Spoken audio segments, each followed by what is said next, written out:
The United Nations warned that continued turmoil in Kyrgyzstan would offer a breeding ground for Islamist militancy in Central Asia, an ex-Soviet region lying on a major drug trafficking route out of nearby Afghanistan.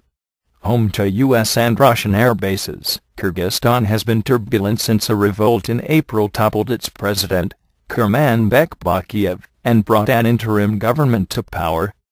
At least 191 people have been killed since June 10 in Kyrgyzstan South, in an outburst of ethnic fighting between its two main ethnic groups, Kyrgyz and Uzbeks, though some observers in the region put the toll at closer to 1,000.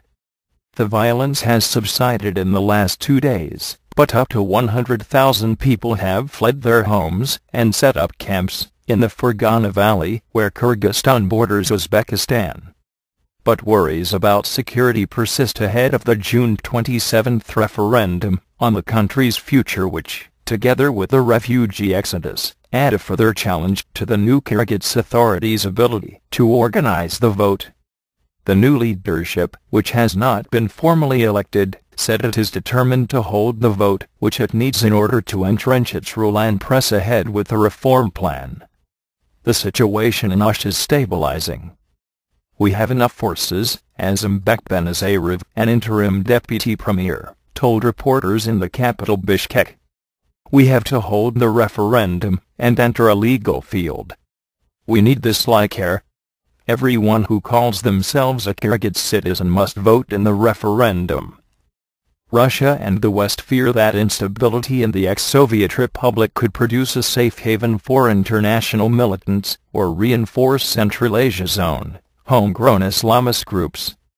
U.S. Secretary of State Hillary Clinton spoke to interim leader Ruslan Otunbayev by telephone on Thursday to discuss the conflict, the Kyrgyz interim government said in a statement.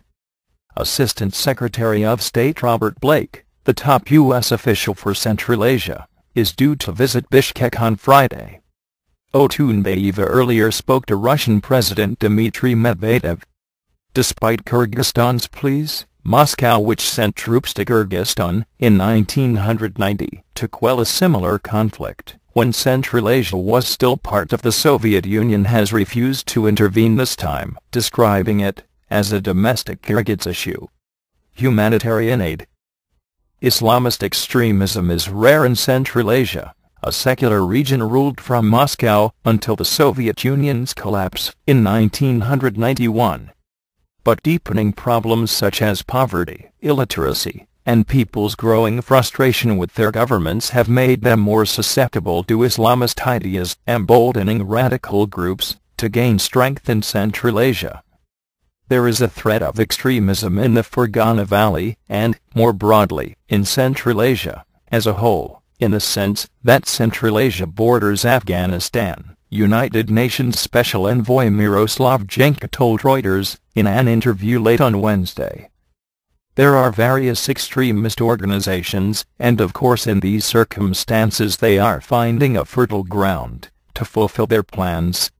He added, if the elections are organized incorrectly, then of course that would lead to big problems. The government has to assess whether it can organize the referendum in a way that would be legitimate, so it could be recognized.